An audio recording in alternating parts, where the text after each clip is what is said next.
Good evening all my dear students. आप सबका आयुक्तालय कॉलेज शिक्षा के द्वारा संचालित ज्ञान सुधा यूट्यूब चैनल की लाइव क्लास में मैं आप सबका हार्दिक अभिनंदन और स्वागत करता हूं। अभी अगले महीने में माह सितंबर में रिट की परीक्षा होने जा रही है।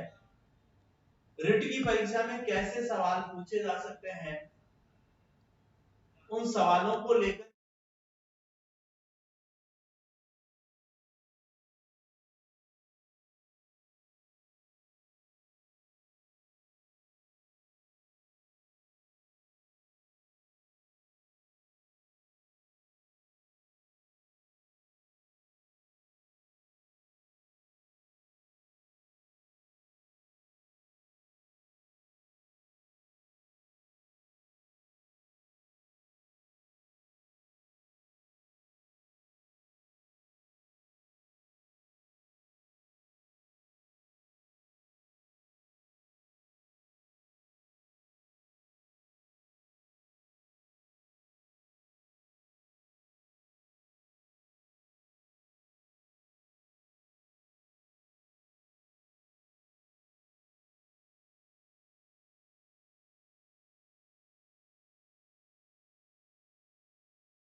है। देखिए, बीबी पेरस कैरेक्टर की जब भी बात की जाती है, सजीव प्रजक पादप जो है ये मैंग्रोव वनस्पति का कैरेक्टर है। अब ये मैंग्रोव वनस्पति कहां पर ग्रो करती है, थोड़ी सी बात इसको भी अपने दिमाग में डाल लीजिए। देखिए, जहां पर समुद्र के किनारों के पास में किनारों के पास में किनारों जो समुद्र के किनारे हैं उसके पास में जो मिट्टी है, उस मिट्टी के अंदर समुद्र का पानी आने के कारण वहां पर दलदल बन जाता है। अब चूंकि जो दलदल बनता है वो क्षारीय मृदा हो जाती है। अब उस क्षारीय जो दलदल है उसके अंदर एक विशेष प्रकार की वनस्पति उगती है जिसे हम कहते हैं मैंग्रोव वनस्पति। मैंग्रोव वनस्पति के अंदर एक कोर कैरेक्टर देखने को मिलता है कि इनके अंदर जो मूषला मूल है, प्राथमिक मूल से आपकी द्वितीयक मूल निकलती है। द्वितीयक मूल जो है ये वायवीय हो जाती है और मिट्टी के बाहर निकलकर श्वसन मूल का निर्माण करती है। परीक्षा का ये सवाल भी बनता है कि जो सजीव प्रजक पादप हैं उनमें श्वसन मूल या रेस्पिरेटरी रूट पाई जाती है। इन श्वसन मूल के ऊपर, जिनको हम न्यूमेटोफोर्स भी कहते हैं, इनके ऊपर विशेष प्रकार के श्वसन छिद्र या रंध्र, जिनको न्यूमेटोफोर्स कहते हैं, पाए जाते हैं, जिनके द्वारा ये क्या करते हैं, ऑक्सीजन और CO2 और O2 का आदान प्रदान होता है। क्योंकि जो लवणीय मृदा है, जो क्षारीय लवणीय मृदा है, उस मिट्टी के अंदर यहाँ पर याद रखने वाली बात ये भी है कि उस मिट्टी के अंदर अगर मैं बात करूं तो वहां पर ऑक्सीजन की कमी भी होती है। तो सवाल परीक्षा में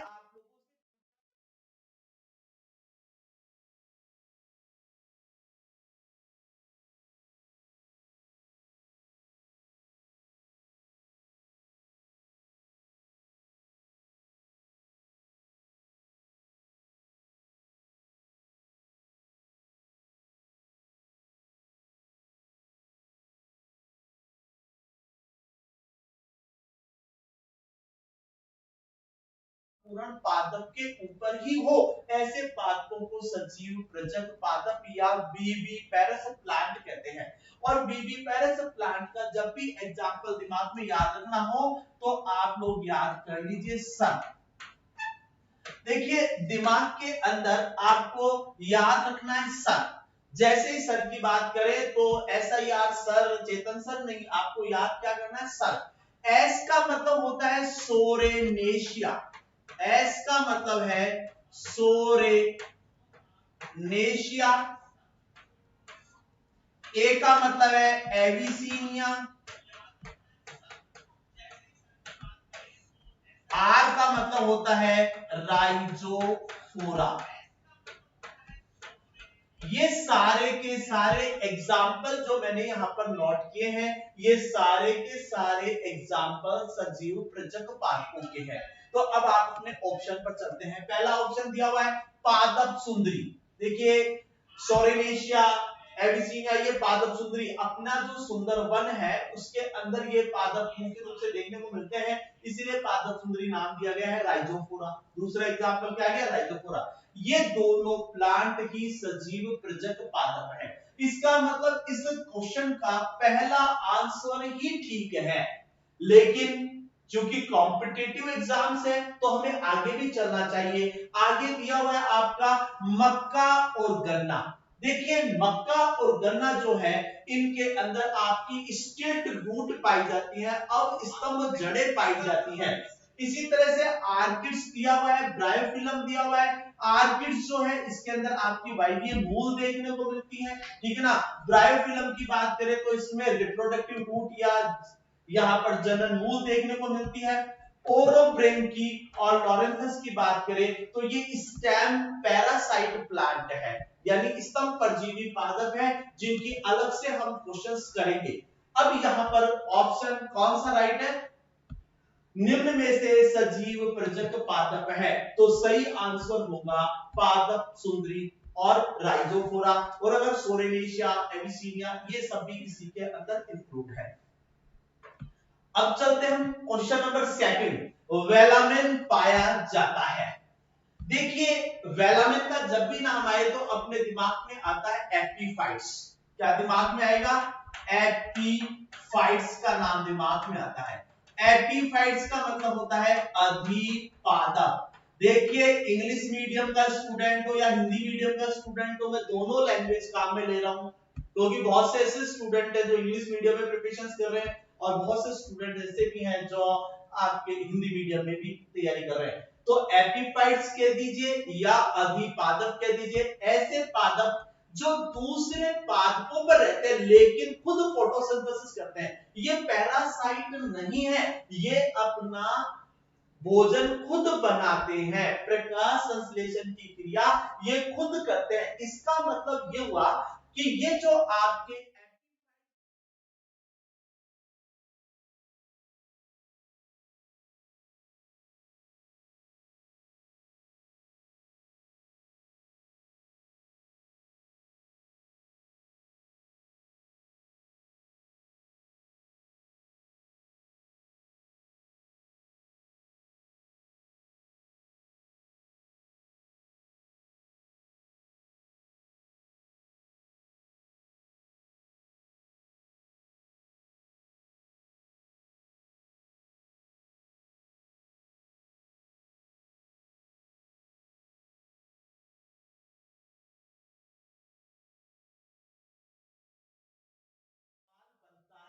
अधिपादप होता है ऑर्किड्स। वेलामिन पाए जाते हैं इसमें ऑर्किड्स में, ठीक है ना। ऑर्किड्स पैरासाइट प्लांट नहीं है, जबकि आपका अमरबेल या कस्क्यूटा जो है वो आपका पैरासाइट प्लांट है, वो आपका परजीवी पादप है। लेकिन ऑर्किड्स जो है वो आपका कैसा पादप है, एपीफाइट्स, या जिसको आप लोग क्या बोल सकते हैं, अधिपादप भी कह सकते हैं। तो यहाँ पर ऑप्शन आएगा आपका थर्ड नंबर ऑर्किड्स। देखिए परवल जनन मूल पाई जाती है, अमरवेल आपका स्टेम पैरासाइट है। बिगोनिया की बात करें तो इसके अंदर यहाँ पर लीफ हुक पाया जाता है। लीफ जो है वो पर्ण अंकुश यानी कि लीफ जो है हुक जैसी रचना बना देती है। तो इसका सही आंसर क्या होगा, थर्ड। अगले प्रश्न पर चलते हैं। अगला प्रश्न है आरोही जड़ें या क्लाइंबिंग रूट किसमें पाई जाती हैं। देखिए क्लाइंबिंग रूट की बात कर ले या वायवीय जड़ों की बात कर ले तो यहाँ पर देखिए अगर आप लोग आरोही जड़ों की बात करें तो आरोही जड़ें आप लोगों ने सबने अपने घरों के अंदर मनी प्लांट्स को लगा रखा है। आप लोगों ने पान काली मिर्च, हो सकता है पान और काली मिर्च की बेल आप लोगों ने नहीं देखी, लेकिन मनी प्लांट आप लोगों ने सबने देखा है। आज ही जब क्लास खत्म हो जाए तो उसके बाद में मनी प्लांट को गौर से देखना, कि जो मनी प्लांट है उस मनी प्लांट के जैसे ये तो लीफ निकली हुई है और यहाँ पर अगर आप लोग देखेंगे इसको सहारा देने के लिए ऐसे रूट्स निकली हुई रहती है। क्या निकली हुई रहती है? रूट्स निकली हुई रहती है। ठीक है ना। तो यहाँ पर आप लोग बताएंगे क्लाइंबिंग रूट जो कि आरोहण में सहायता करती है, आरोही जड़ें जो कि पौधे के आरोहण में सहायता करती है, क्योंकि इन पौधों का तना दुबला पतला होता है तो उसके आरोहण के लिए इनमें क्लाइंबिंग रूट या आरोही जड़ें पाई जाती है। आरोही जड़ों का सबसे बढ़िया उदाहरण मनी प्लांट, पान और क्या है आपकी काली मिर्च। देखिए मनी प्लांट और पान यहां पर भी ऑप्शन दिया हुआ है, तो थर्ड और फोर्थ में जल्दबाजी मत कर दीजिएगा, ध्यान दीजिए काली मिर्च के अंदर भी क्लाइंबिंग रूट्स या आरोही जड़ें पाई जाती है। मटर की बात करें और चने की बात करें तो मटर और चने के अंदर क्लाइंबिंग रूट नहीं पाई जाती। मटर आगे पढ़ने वाले हैं कि इसके अंदर पर्ण प्रदान देखने को मिलता है, लीफ टेंडरनेस देखने को मिलता है। ठीक है ना। तो ये छोटी छोटी बातें हम लोग धीरे धीरे आगे चलते जाएंगे और करते हुए निकल जाएंगे। तो अब क्वेश्चन नंबर 4 पर आते हैं। क्वेश्चन नंबर 4 है पर्णमूल, यानी कि लीफ रूट, लीफ पर रूट पाई जाती है। तो देखिए लीफ पर रूट की जब भी बात करेंगे तो आप लोगों ने एक नाम सुना होगा पत्थर चट्टा। आप लोगों ने सबने एक नाम सुना होगा पत्थर चट्टा। इसको पत्थर चट्टा मित्रों इसलिए कहते हैं कि जब हमारे शरीर में पथरी हो जाती है, जैसे किडनी में पथरी हो जाए, गाज ब्लडर में अगर पथरी हो जाए, तो पथरी का जो रोगी है उसको पत्थर चट्टा यानी उसकी पत्तियां दी जाती है, इसलिए इसका नाम क्या पड़ गया, पत्तियों का रस दिया जाता है, इसलिए इसको कहते हैं पत्थर चट्टा या इसका साइंटिफिक नेम है ब्रायोफिलम। याद रखिए पत्थर चट्टा को ही ब्रायोफिलम कहते हैं। ब्रायोफिलम पत्ती या पत्थर चट्टे की जो पत्ती है उसके किनारों पर अगर आप लोग देखें भूरे भूरे रंग की अपस्थानिक शाखाएं सी दिखाई देती है, ये एक प्रकार की मूल होती है और इनको हम लोग बोलते हैं पर्णमूल। तो पर्णमूल जो है वो आपका, या मैं कह दूं कि क्या नाम है, लीफ पर रूट जो है वो किसमें देखने को मिलती है, ब्रायोफिलम के अंदर देखने को मिलती है। और ये जो है ये जनन में सहायता करती है, इसका कायिक जनन या वेजिटेटिव रिप्रोडक्शन में सहायता करेगी। राइजोफोरा वही आपका विविपेरस प्लांट है, पान के अंदर आरोही जड़ें पाई जाती हैं। राइजोफोरा सजीव प्रजक होता है, मैंग्रोव वनस्पति का उदाहरण है और इसके अंदर मैंने बताया था श्वसन मूल या न्यूमेटोफोर फोर्स पाए जाते हैं, जिन पर न्यूमेटोथोर्स पाए जाते हैं, जो कि अपने आप में एक इंपॉर्टेंट फीचर है। अगला देखिए स्वांगीकरण जड़ें। देखिए स्वांगीकरण जड़ें क्या होती है, अगर जब भी स्वांगीकरण जड़ों की बात करें फ्रेंड्स तो दिमाग में आएगी ऐसी जड़ें जो प्रकाश संश्लेषण करती है, यानी कि फोटोसिंथेसिस करती है। अंग्रेजी में कहते हैं एसिमिलेटरी रूट्स।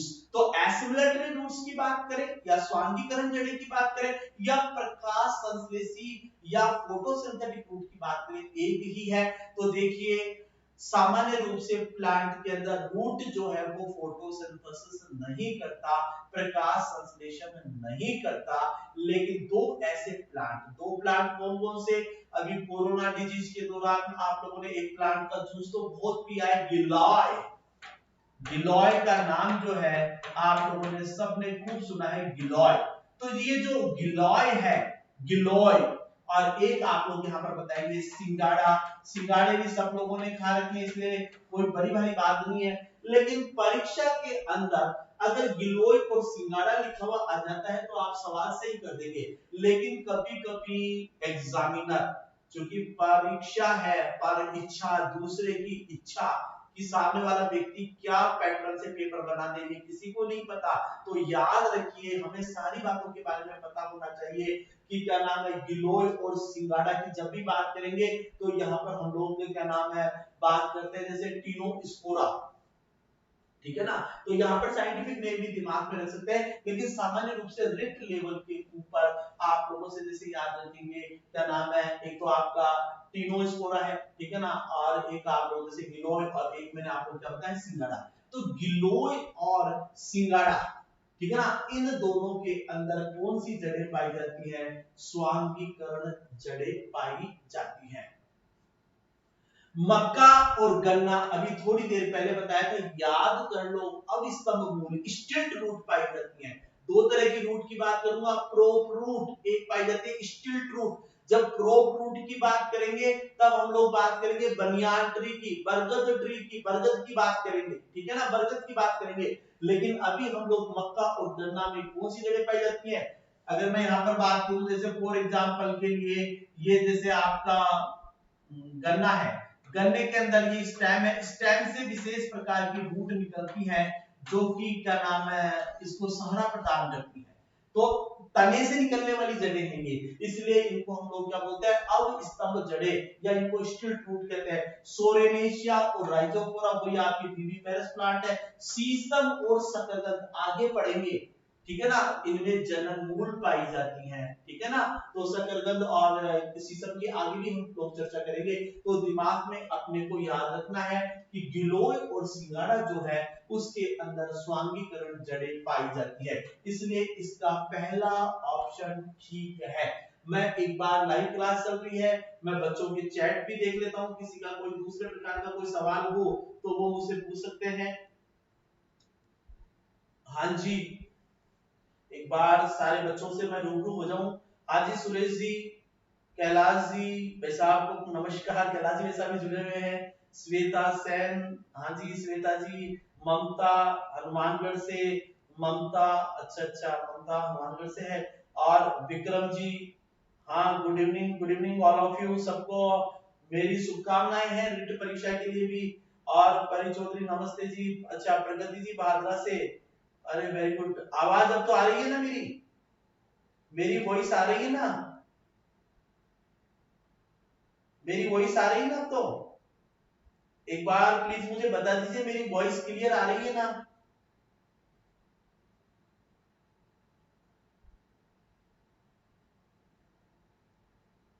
हाँ, आ रही है मेरी वॉइस क्लियर सबको? हाँ जी, प्रगति जी आवाज आ रही है मेरी? Okay okay Gautam ji, okay okay okay okay okay. तो यहाँ पर हम लोग बात करेंगे स्वांगीकरण जड़ों की बात की, तो इसमें पहला ऑप्शन आपका क्या आएगा, गिलोय, और क्या आएगा आपका सिंगाड़ा। और ये स्टील रूट की बात हो गई। अब आगे चलते हैं, नेक्स्ट क्वेश्चन पे चलते हैं। देखिए नेक्स्ट क्वेश्चन को अगर हम लोग देखें, निम्नलिखित को सुमेलित कीजिए। देखिए जब भी मैं इस तरह के प्रश्न बनाता हूं तो बच्चों के दिमाग में एक चीज आती है कि सर ऐसे सवाल रिट में नहीं आते।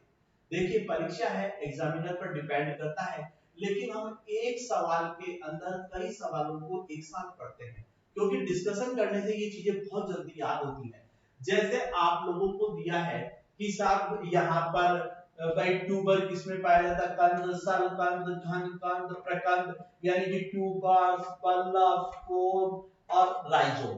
देखिए जब इनकी बात करें तो अपने दिमाग में एक पिक्चर मैंने पहले भी बताया था कि छोटू राम के टीबी हो गई, ऐसे याद कर लीजिए। याद है आपको, सीआर को क्या हो गया, टीबी हो गया, यानी कि छोटू राम को क्या हो गई, टीबी हो गई। तो सी का मतलब कोरम, आर का मतलब राइजोम, टी का मतलब ट्यूबर, बी का मतलब बल्लव। अब हम लोग यहाँ पर अगर बात करें कि भाई किसमें क्या आएगा, तो यहां पर अगर हम लोग किसमें क्या आएगा अगर उसकी बात करें, तो ट्यूबर। आप सबको पता है ट्यूबर किसमें पाई जाती है, आलू के अंदर। तो यहां पर ट्यूबर किसमें आप लोग क्या भर देंगे, डी। क्या भरेंगे, डी। यानी कि कंद में यहां पर अगर आप लोग बात करें तो इसके अंदर ऑप्शन आप लोग क्या भर सकते हैं, डी भर सकते हैं। क्या आएगा, डी, डी। सलकंद या बल्लभ की बात करें तो बल्लभ किसमें देखने को मिलता है, लहसुन और प्याज के अंदर। यहां पर ऑप्शन क्या आएगा, सी आएगा। इसी तरह से यदि हम घनकंद की बात करें, हम लोग किसकी बात करें, कोरम की बात करें, किसकी बात करें, घनकंद की बात करें, या हम लोग किसकी बात करें, कोरम की बात करें। जब भी आप घनकंद की बात करें तो घनकंद के अंदर एग्जाम्पल आता है आपका अरबी और जिमिकंद। तो इसमें क्या आएगा, ए। यहीं पर याद रख लीजिए, आप लोगों ने सबने अरबी खाई है, जीविकन हो सकता है आप लोगों ने नहीं देखा, लेकिन अरबी के अंदर आप देखिए अरबी जो है वो ऊर्ध्वाधर वृद्धि करती है मिट्टी में। अरबी जो है वो आप देखेंगे अरबी को, तो अरबी जो है वो मिट्टी में कैसी वृद्धि करती है, ऊर्ध्वाधर, यानी कि वर्टिकल पोजीशन में ग्रोथ करती है। किस पोजीशन में, वर्टिकल। जबकि अदरक और हल्दी ये दोनों के दोनों आप लोग दिमाग में रख लीजिए, मिट्टी के अंदर ये क्षैतिज वृद्धि करते हैं, हॉरिजॉन्टल ग्रोथ देखने को मिलती है। मैं बहुत इंपॉर्टेंट और अंदर जाकर पूछे जाने वाले, अंदर भी क्या जाना है, डेफिनेशन है, लेकिन यही डेफिनेशन बच्चों को एग्जाम में उलझा देती है। अदरक और हल्दी क्षैतिज वृद्धि करती है, जबकि अरबी और जिमीकंद जो है वो इरेक्ट पोजीशन में यानी ऊर्ध्वाधर पोजीशन में यानी कि वर्टिकल पोजीशन के अंदर ग्रोथ करता है। ठीक है ना, तो यहाँ पर धनकंद का एग्जांपल अरबी और क्या हो गया, जिमीकंद। अब राइजोम, राइजोम किसमें देखने को मिलता है, आपका अदरक है, हल्दी है, केला है, केली है, फल्स है, इनके अंदर आपको क्या देखने को मिलता है, ये। अब आप अपने ऑप्शन पर आ जाइए, तो डी सी ए बी किस में आ रहा है, देखिए ए गलत हो गया ये। अब ऑप्शन को वैसे देख सकते हैं, यहाँ पर वैसे पता लग रहा है फर्स्ट डी, तो ये ऑप्शन आपका बिल्कुल सही है। यहाँ पर जो आपका ऑप्शन होगा वो ऑप्शन आपका यहाँ पर क्या आएगा, option number third. Option number third जो है वो बिल्कुल सही है। ठीक है ना, इसको आप लोग याद कर लीजिए, परीक्षा में यहां से आप चाहे किसी भी प्रकार की एग्जाम दे लीजिए, इवन फर्स्ट ग्रेड में भी सवाल पूछा गया है, ठीक है ना, बायोलॉजी के फर्स्ट ग्रेड में भी यहां से कुछ निकाला गया है, और आपके रिट परीक्षा में भी सवाल यहां से निकाला जा सकता है। क्यों, क्योंकि आप अगर अपने 11th बोर्ड की किताबों को, 11th और 12th की किताबें, तो इसके अलावा आप लोग अपना अगर 9 10 की किताबें देखते हैं तो इनके डायग्राम आपको वहां पर दिए मिल जाएंगे, सवाल बनाने वाला वहीं से निकाल लेता है। अगले सवाल पर चलते हैं, स्थल पर सर्वप्रथम उगने वाला पादप है। देखिए स्थल पर अगर सर्वप्रथम उगने वाले पादप की बात करें तो देखिए सबसे पहले आने वाले पादप है आपके सेवाल एल्गी। एल्गी आपको पता है सारी की सारी पानी के अंदर होती है, एल्गी सारी की सारी कहां पर है, पानी। अब क्या हुआ, एल्गी सारी की सारी पानी है, इसी तरह से अगर आप लोग देखें एनिमल्स में भी ज्यादातर सारे के सारे जो इनवर्टिब्रेट्स हैं वो भी पानी में है। आप लोगों ने देखा हुआ एम्फीबिया तक, यानी कि मेंढक तक, फ्रॉग तक अगर हम बात करें, फ्रॉग जहां पर आया है, जहां पर एम्फीबिया आया है वो थल और जल दोनों के अंदर रह रहा है। इसी तरह से प्लांट्स के अंदर जो ब्रायोफाइट्स हैं ये जल और थल दोनों पर ग्रो करते हैं। तो स्थल पर उगने वाला पादप जब भी बात करेंगे तो पहला पादप आपका क्या है, ब्रायोफाइट्स है। आपसे कोई सवाल पूछे कि बीज स्वभाव की उत्पत्ति कहां से हुई है, तो बीज तो आपके आवर्त बीजी और अनावर्त बीजी यानी एंजियोस्पर्म और जिम्नोस्पर्म में देखने को मिलता है, लेकिन बीज की उत्पत्ति, बीज बनने की प्रक्रिया जो है वो टेरिडोफाइट से प्रारंभ हुई है। ये अपने दिमाग पे रखेंगे, Thallophyta, bryophyta, pteridophyta, gymnosperm, angiosperm. तो थैलोफाइट्स में जब प्लांट्स की बात करते हैं तो एल्गी की बात करेंगे। एल्गी या शैवाल आपकी कहां पर पाई जाती है, पानी के अंदर पाई जाती है। ये चीज आप लोग अपने दिमाग में रखेंगे, ठीक है ना। तो स्थल पर उगने वाला पहला पादप जो है वो कौन सा है, आपका ब्रायोफाइट्स। और अगर यही सवाल मैं ऐसे पूछ लेता कि स्थल पर सर्वप्रथम उगने वाला सफल स्थलीय पादप है, अगर मैं सफल स्थलीय पादप शब्द जोड़ देता तो यहां पर ऑप्शन आपका क्या होता है, टेरिडोफाइट्स होता। तो सफल स्थलीय पादप क्या होता है, टेरिडोफाइट्स। नेक्स्ट क्वेश्चन पे चलते हैं, दूब घास एवं ब्रह्मबूटी में अर्धवायवीय तने का प्रकार यानी कि सब एरियल स्टेम कौन सा पाया जाता है। मैंने क्लासेस में भी कई बार बताया होगा कि राम लाल को सोस पसंद है, रामलाल को क्या पसंद है, सोस पसंद है, ठीक है ना। या याद रखो रामू काका को क्या पसंद है, सोस पसंद है। कुछ भी याद कर लीजिए, किसी का नाम आर पर अपना ही नाम किसी का हो तो अपना खुद का भी नाम याद कर सकते हैं। आर का मतलब होता है रनर, एस का मतलब होता है शक्कर, ओ का मतलब ऑफसेट, एस का मतलब स्टोलन। अब यहाँ पर है कि दूब घास एवं ब्रह्मबूटी में इनके अंदर रनर प्रकार का यानी कि ऊपरी भूस्तरीय अर्धवायवीय तना देखने को मिलता है। इस तने की विशेषता क्या है मित्रों? अगर आप लोग देखें, जैसे फॉर एग्जांपल के लिए ये तो सब मिट्टी की सतह है, इस मिट्टी की सतह के ऊपर अगर आप लोग यहाँ पर गौर करें, थोड़ा सा गौर फरमाएं कि यहाँ पर ऐसे ये दूब निकलती है, ये क्या निकलती है? दूब घास, दूब की बात करते हैं।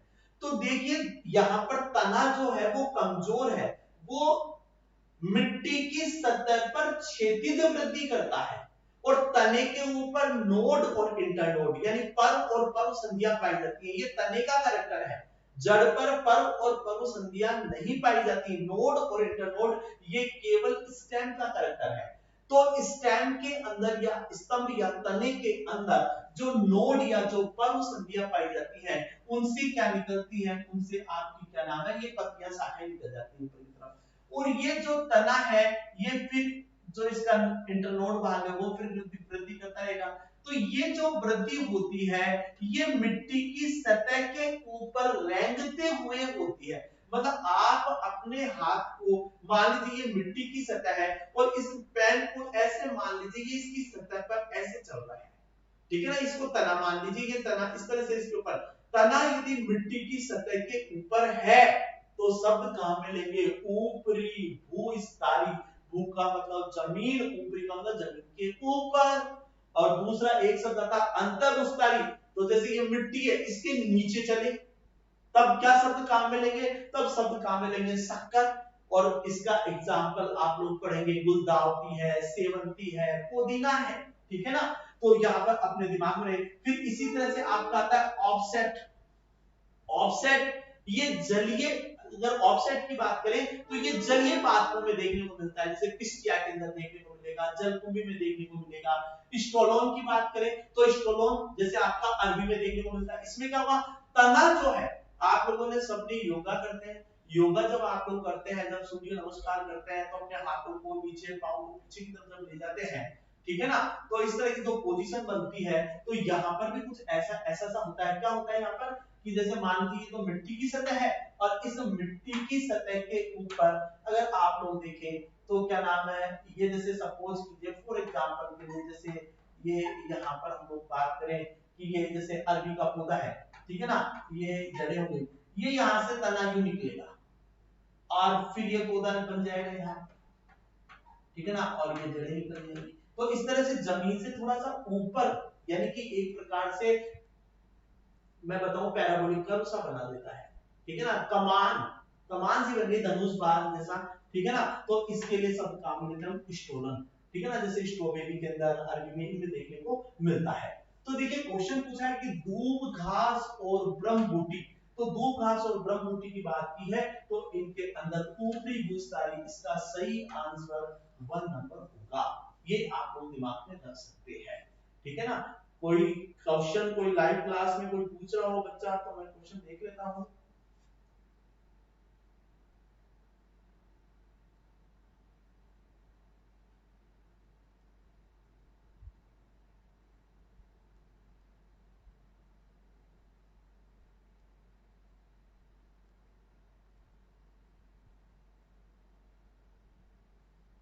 तो अब हम लोग आगे चलते हैं। आगे अगर हम लोग बात करें, आलू की आंख में कितनी कलिकाएं पाई जाती हैं? अगर आप आलू को देखें, इसको देखेंगे आप मित्रों, आलू को, अगर आप आलू को देखें तो आलू के ऊपर अपस्थानिक कलिकाएं, मतलब वहां पर अगर उसके ऊपर देखें तो क्या नाम है, कुछ कलिकाएं बर्ड्स देखने को मिलती हैं। ये जो कलिकाएं जो आलू की आंख के ऊपर पाई जाती है, एक जो क्या नाम है आलू की आंख है उसमें 3 कलिका पाई जाती है। ये एक सीधा डायरेक्ट क्वेश्चन है जिसको आप लोग याद रख सकते हैं। और ऐसा आलू, जब आलू को उगाते हैं तो आलू के टुकड़े में आलू की आंख का होना जरूरी है, क्योंकि वो आलू की जननिक कलिका है जिसके द्वारा आलू जो है वो कायिक प्रजनन करता है। ये चीज दिमाग में रखिए। अगले क्वेश्चन पर चलते हैं फ्रेंड्स, अगला क्वेश्चन लेते हैं। अगला क्वेश्चन है प्रतान रूपांतरण होता है। देखिए देखिए टेंड्रिल की जब भी बात करें तो अपने दिमाग में आता है कि साहब ये कोई एक पौधा है और पौधे के अंदर जैसे मैंने देखी ये पत्ती है, पत्ती ये तना, ये क्या हो गया तना या जिसको स्टेम कहते हैं, ये क्या हो गई लीफ हो गई। अब यहाँ पर देखें अगर सपोज ये कक्षस्थ कलिका है, ये देखिए पत्ती की कक्ष में जो कलिका पाई जाती है उसको कक्षस्थ कलिका कहते हैं।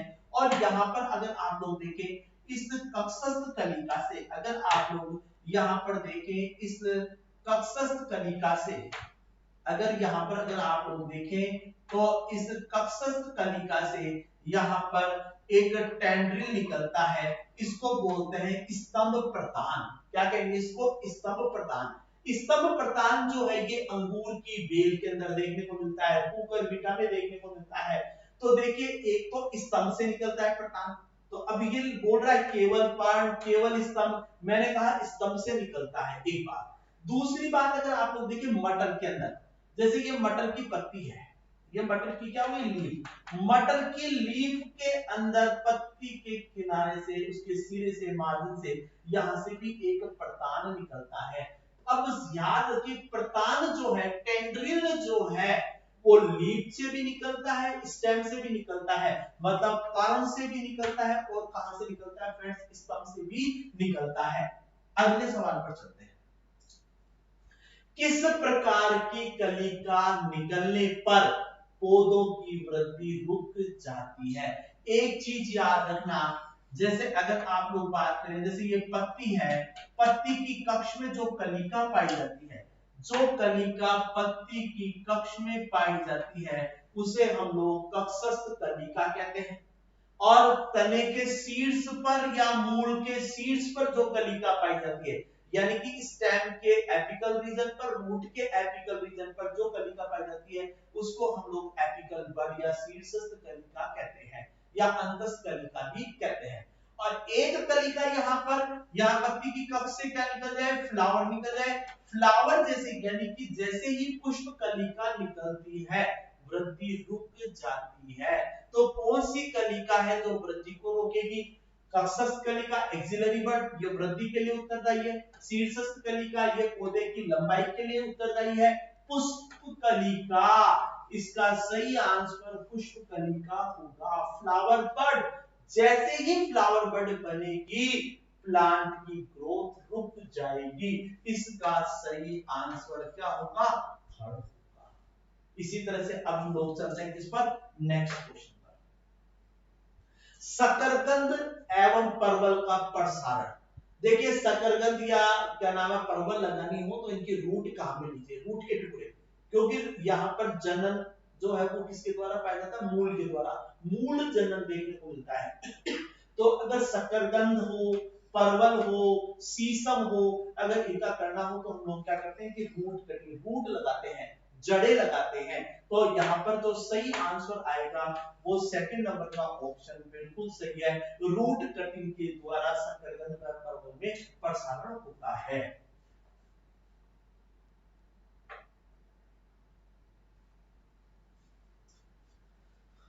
पत्र प्रकलिकाओं का कार्य होता है। देखिए ये जो बुलबिलस है ये एक्चुअली में ये प्रजनन में सहायता करती है, यानी कि कायिक प्रवर्धन में सहायता करेगी।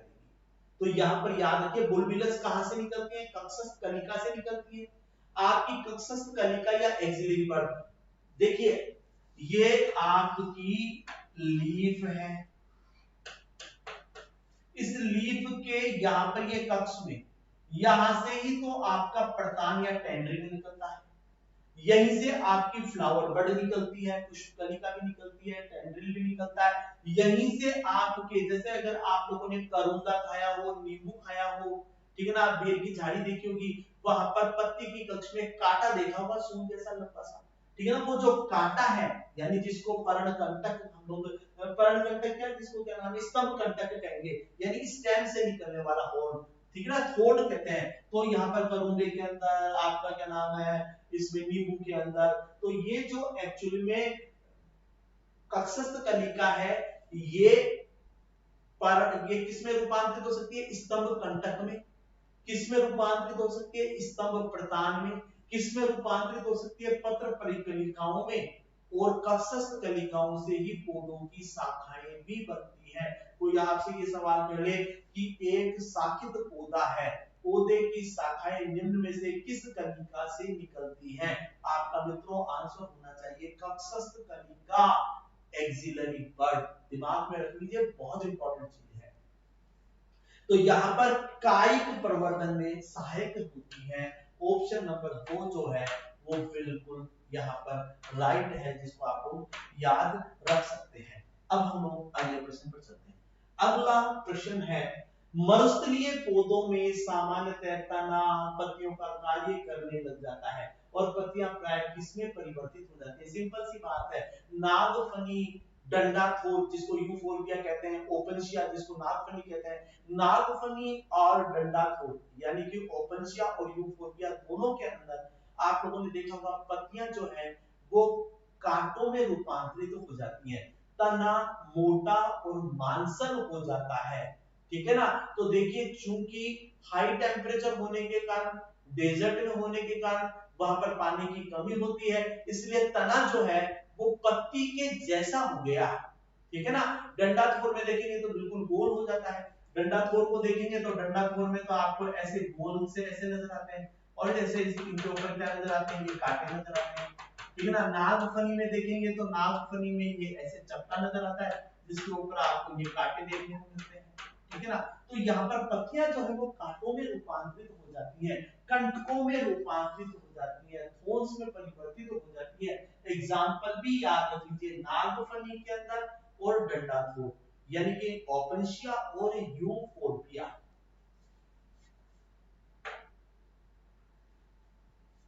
अगला प्रश्न है, निम्न में किस प्रकार की कलिका से कंटक, प्रतान, शाखाएं व पत्र प्रकलिका? अभी थोड़ी देर पहले ही मैंने एक जो प्रश्न आया उससे पहले वाले प्रश्न में आपको बताया था कि ये तो भैया आपकी पत्ती है, पत्ती की कक्ष में पाई जाने वाली कक्षस्थ कलिका है। यह कक्षस्थ कलिका ऐसे कांटा बनाती है जैसे बेर के अंदर, ठीक है ना। बेर की झाड़ी आप लोगों ने सबने देखी है, नींबू का पेड़ भी आप लोगों ने देखा है, करौंदई का पेड़ भी आप लोगों ने देखा है, कांटा देखने को मिलता है। अभी थोड़ी देर पहले मैंने आप लोगों को बताया था किसमें, कुकुरबिटा के अंदर, अंगूर की बेल के अंदर यहां से ऐसे ये प्रतान भी निकलता है। मैंने थोड़ी देर पहले बताया था कि पौधे की पत्ती की जो कक्ष है उसी से शाखाएं निकलती है, तो शाखाएं कहां से निकलेंगी? कक्षस्थ कलिका से। प्रतान कहां से निकलेगा? कक्षस्थ कलिका से। कंटक कहां से निकलेगा? ये भी आपका कक्षस्थ कलिका से निकलेगा।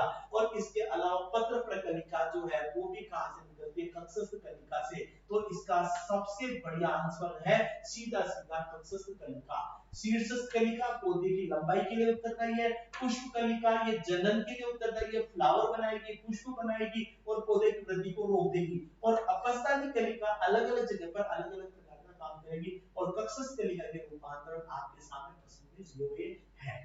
अगले प्रश्न पर चलते हैं। अब देखिए फ्रेंड्स, नया प्रश्न, ब्रायोफिलम एवं बिगोनिया की पत्तियों पर, देखिए बड़ी इंपॉर्टेंट बात है, ब्रायोफिलम और बिगोनिया की पत्तियों पर जनन मूल पाई जाती है, शीशम, परवल, शकरकंद एवं डाहेलियों की जड़ों पर तथा रसकस के तने पर किस प्रकार की कलिकाएं पाई जाती हैं?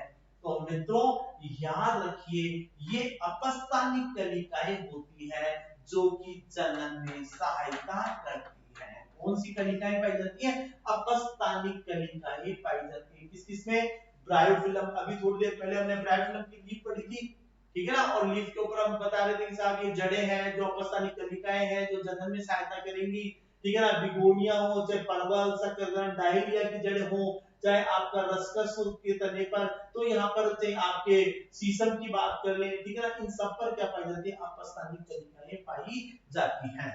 फिर अगले प्रश्न पर चलते हैं। अगला प्रश्न है, भूमि के क्षैतिज तल के समानांतर वृद्धि देखने को मिलती है। मैंने अभी थोड़ी देर पहले बताया था कि अदरक जो है वो भूमि के क्षैतिज तल पर वृद्धि करती है, जबकि अरबी जो है वो कैसी वृद्धि करती है? ऊर्ध्वाधर वृद्धि करती है।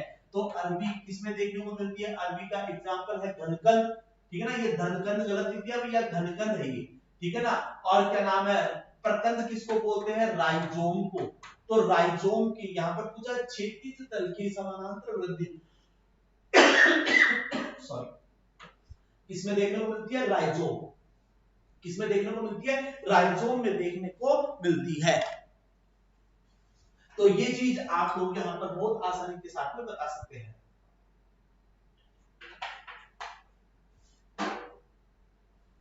अगले प्रश्न पर चलते हैं।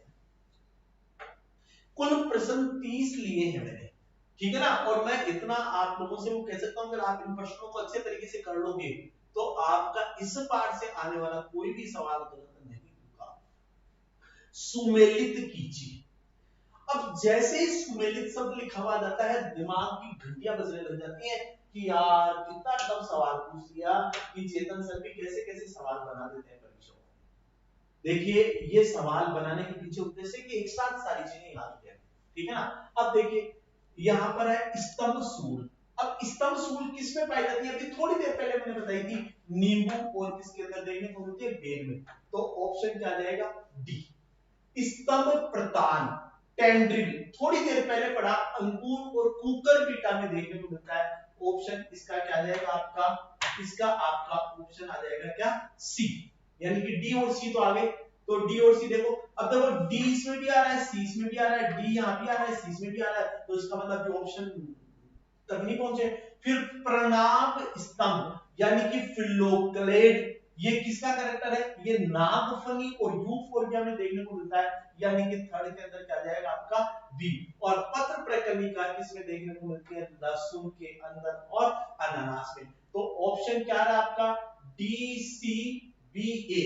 ये फर्स्ट नंबर का ऑप्शन आपका बिल्कुल राइट है। इसका सही आंसर जो है वो क्या आएगा? 1 नंबर। तो देखिए इस तरह के जो प्रश्न आते हैं उनको जब आप मैच कर लेते हैं तो बहुत आसान होता है। और आजकल तो आरपीएससी के अंदर, आरएस के अंदर किस तरह के ऑब्जेक्टिव क्वेश्चंस जब प्री का एग्जाम होता है उसमें पूछे जाते हैं। इसलिए अपने दिमाग को खोलने के लिए इस तरह के क्वेश्चन करना और चीजों को समझने के लिए बहुत जरूरी होता है। अभी देखिए सुमेलित कीजिए। सुमेलित कीजिए, एक तरफ तो आपके ये अर्धवाष्पीय नहीं है, वायवीय है।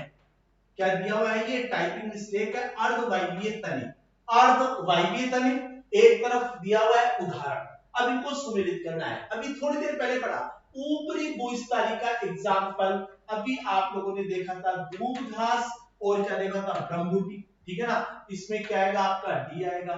स्टोलोन का एग्जाम्पल मैंने बताया था, अरबी और स्ट्रॉबेरी के अंदर देखने को मिलता है। भूस्थली यानी ऑफसेट का एग्जांपल की बात करें तो ये आपका किसमें देखने को मिलेगा? ऑफसेट जलकुंभी और पिस्टिया के अंदर, अभी थोड़ी देर पहले मैं डिस्कस कर चुका हूं। और शक्कर ये किसमें देखने को मिलेगा? पुदीना, गुलदाउदी, सेवंती। पुदीना है, गुलदाउदी है, सेवंती के अंदर ये सब चीजें देखने को मिलती है। तो यहाँ पर आप लोग ऑप्शन अपना क्या बताएंगे? ये क्या नाम है? पुदीना ए। तो ऑप्शन की तलाश में चलते हैं। अब आप ऑप्शन की तलाश में यदि चले तो यहां पर ऑप्शन देखिए D C B A, D C B A, D C B ए, ये रहा। इसका मतलब इसमें फोर्थ ऑप्शन आपका सही है। पहले इस तरह से कीजिए, फिर उसके बाद में आंसर पर जाएंगे। ज्यादा दिमाग आंसर पर मत दौड़ा दीजिए, नहीं तो सवाल गलत हो जाएगा आपका, ठीक है ना। अगले प्रश्न पर चलते हैं। अगला प्रश्न, जड़ें होती है। देखिए कोई भी पौधा है, ये कोई पौधा है, फॉर एग्जांपल के लिए मान लीजिए ये पौधा है और ये पौधे की क्या है? जड़ें हैं। देखिए ये सन है, सूर्य, सन से क्या आती है? लाइट। अब लाइट के विपरीत दिशा में जड़ें वृद्धि करती हैं। नीचे की तरफ जाएंगे तो गुरुत्व के प्रति तो धनात्मक व्यवहार, और प्रकाश के प्रति जड़ें कैसा व्यवहार दर्शाती है? ऋणात्मक। जबकि तना गुरुत्व के प्रति ऋणात्मक और प्रकाश के प्रति कैसा व्यवहार दर्शाता है? धनात्मक। तो पकड़ लीजिए अपने आंसर को, जड़ें आप लोग याद रखेंगे ऋणात्मक प्रकाशानुवर्ती और धनात्मक, ये ऑप्शन है ना। धनात्मक प्रकाशानुवर्ती होती है, गलत है, ठीक है ना, ये गलती हो गया, ऑप्शन ही गलत हो गया। फिर ऋणात्मक प्रकाशानुवर्ती ये सही है, यानी कि नेगेटिव फोटोट्रोपिज्म ये शो करेंगी और पॉजिटिव जियोट्रोपिज्म व्यवहार दर्शाएंगी, तो ये भी सही है। इसका मतलब यहाँ पर ऑप्शन नंबर 2 जो है वो बिल्कुल सही है। ऑप्शन नंबर 2 जो है इससे बिल्कुल राइट है।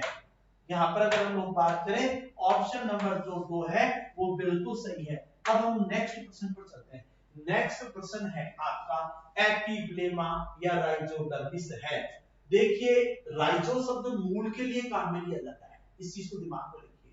और डर्मिस यानी कि एपिडर्मिस की बात कर रहे हैं या एंडोडर्मिस, लेकिन यहाँ पर क्या बात की जा रही है, राइजोडर्मिस यानी बाहरी सतह की बात की जा रही है। तो यहाँ पर एपिप्लेमा जो है, एपिप्लेमा एक्चुअली में रूट की एपिडर्मिस को कहते हैं, रूट की यानी कि मूल की बाहरी अदिश चरण के लिए जो शब्द काम में लिया जाता है उसको एपिप्लेमा या राइजोडर्मिस शब्द काम में लेते हैं। तो यहाँ पर स्तंभ की एपिडर्मिस ऑप्शन गलत है, पर्ण की एपिडर्मिस ये भी गलत है, पर्ण की एपिडर्मिस यहाँ पर अगर आप लोग देखें तो ऑप्शन ये भी गलत है, ये भी गलत है, मूल की एपिडर्मिस ऑप्शन बिल्कुल सही है, स्तंभ की एंडोडर्मिस ये भी गलत है। सही आंसर जो आएगा वो क्या आएगा, 3 नंबर, ठीक है ना, एपिप्लेमा के लिए। अब हम चलते हैं क्वेश्चन नंबर आपका 22, निम्नलिखित को सुमेलित कीजिए शंकुरूपी। अब देखिए जड़ों की बात कर रहे हैं, शंकुरूपी, तर्करूपी, कुंभीरूपी यानी कॉनिकल, फ्यूजिफॉर्म, नेपिफॉर्म। देखिए एक सिंपल सी बात है, अगर आप लोग यहाँ पर देखिए मूली को देखें, अगर आप यहाँ पर मूली को देखें, अगर यहाँ पर आप मूली को देखें, ये मूली है, ठीक है ना, यहाँ पर अगर सॉरी ये तो गाजर बना दी मैंने, ये गाजर है, गाजर के अंदर क्या देखेंगे कि गाजर का अग्रभाग चौड़ा है, फिर धीरे धीरे सकड़ा होता हुआ जाता है, यानी शंकुआकार आकृति बनाता है, कॉनिकल फॉर्म। तो गाजर जो है उसमें कॉनिकल फॉर्म देखने को मिलेगा, यानी कि शंकुरूपी किसमें देखने को मिलता है, गाजर के अंदर देखने को मिलता है, यानी कि डी। यहाँ पर अगर हम लोग बात करें तो यहाँ पर आप लोग बता सकते हैं, क्या बता सकते हैं जी, यहाँ पर डी ऑप्शन, क्या ऑप्शन बताएंगे, D.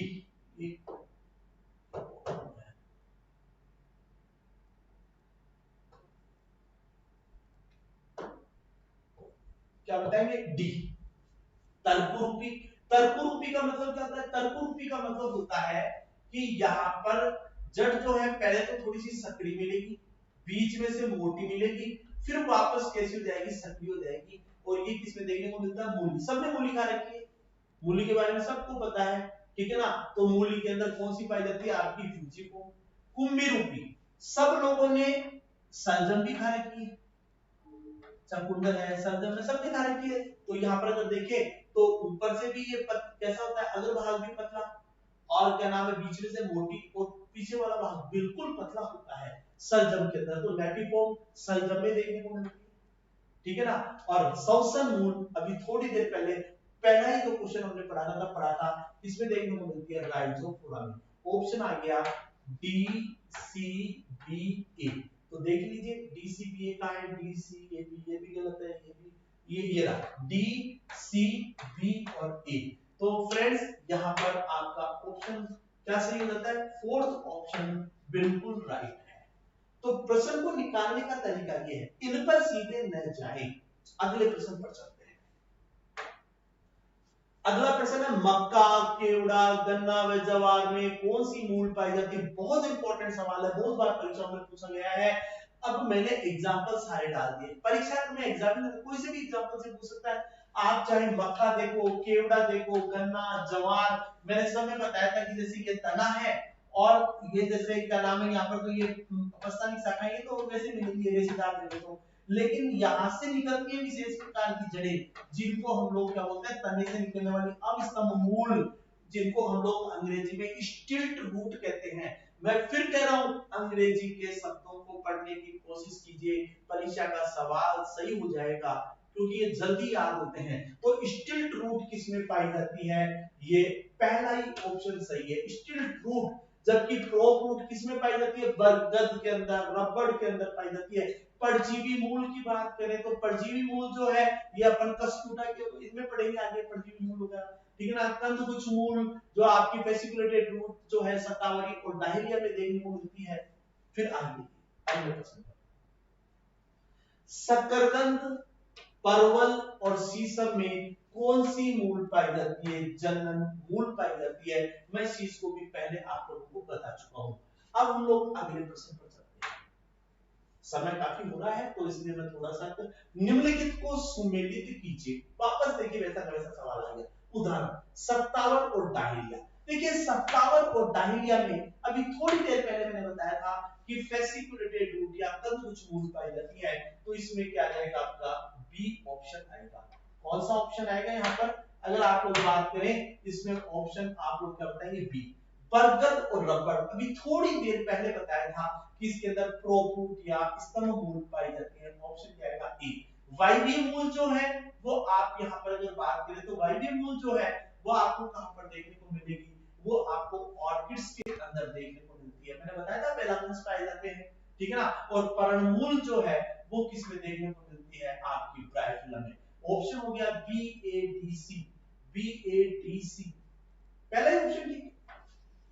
First option is the right. Option number first is the right.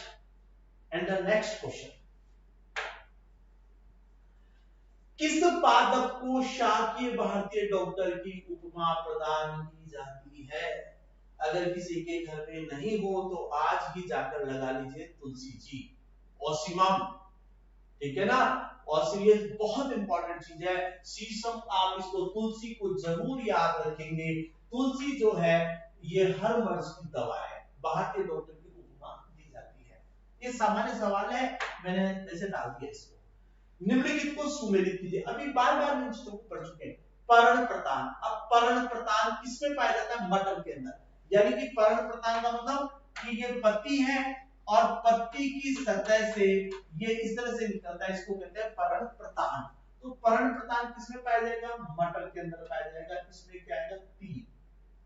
स्तंभ प्रतान अभी थोड़ी देर पहले हमने पढ़ा था अंगूर के अंदर। जैसे ये अंगूर की बेल है, ये अंगूर की लीफ है, फॉर एग्जांपल के लिए, और इस तरह से प्रतान निकले, यानी ऐसे टेंडे निकले, तो ये किसमें देखने को मिलेगा? स्तंभ प्रतान अंगूर में देखने को मिलेगा।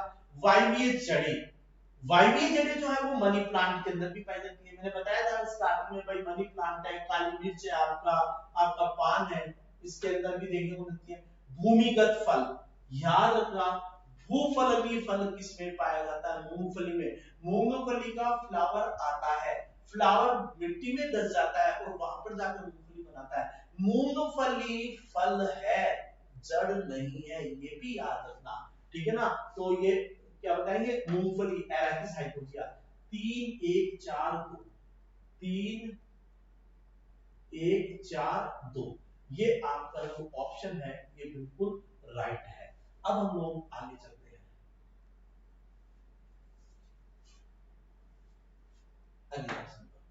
अगला प्रश्न है, निम्नलिखित को सुमेलित कीजिए। देखिए निम्नलिखित को सुमेलित करें। पथ कोशिकाएं किसमें पाई जाती हैं? Passage cell.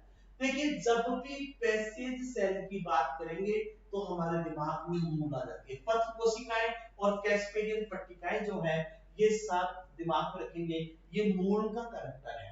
तो यहाँ पर अगर हम लोग बात करें कि भाई पथ कोशिकाएं और बुल्लीफॉर्म कोशिकाएं कहां पर पाई जाती है?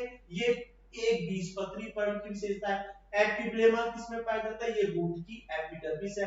तो चलो हम लोग एक एक पर बात कर लेते हैं।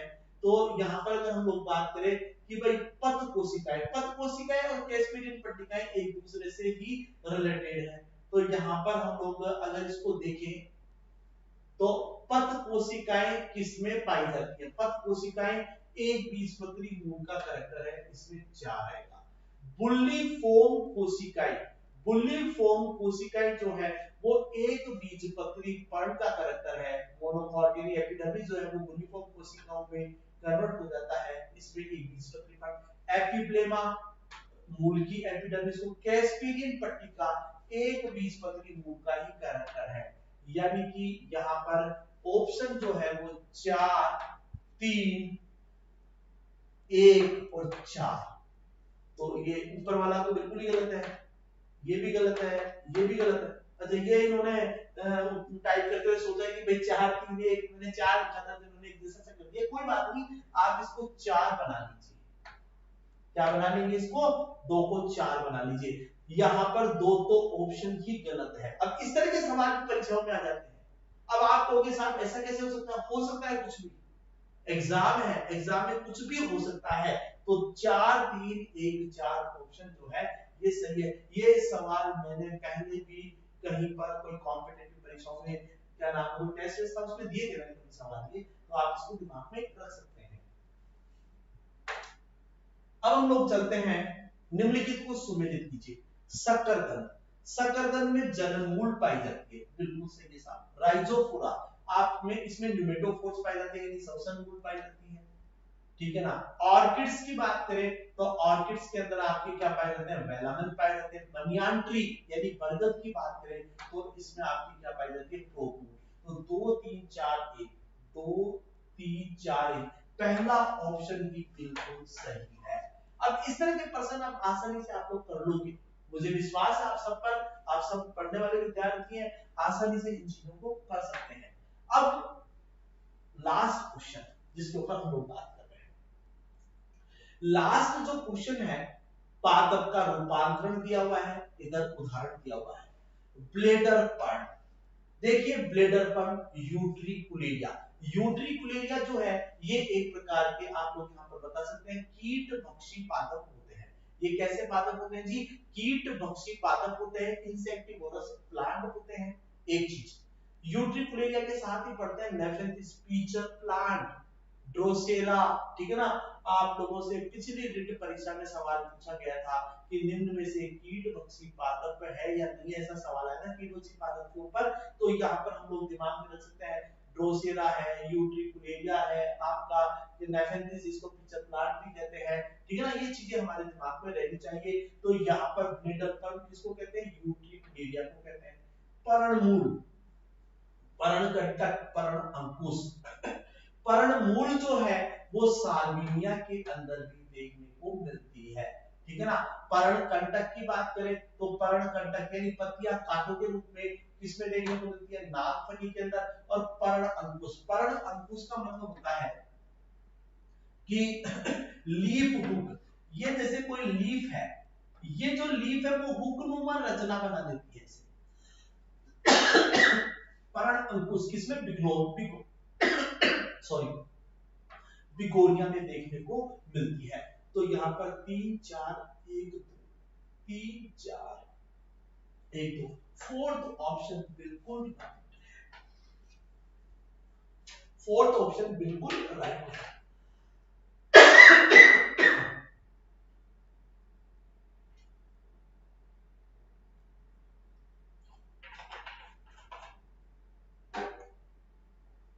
आज की क्लास में फ्रेंड्स इतना ही मैं आप लोगों के लिए लेकर आया हूं। नेक्स्ट में क्लास होगी YouTube चैनल पर, आपको उसका रिमाइंडर पहले ही मिल जाएगा। Thank you guys, thank you very much.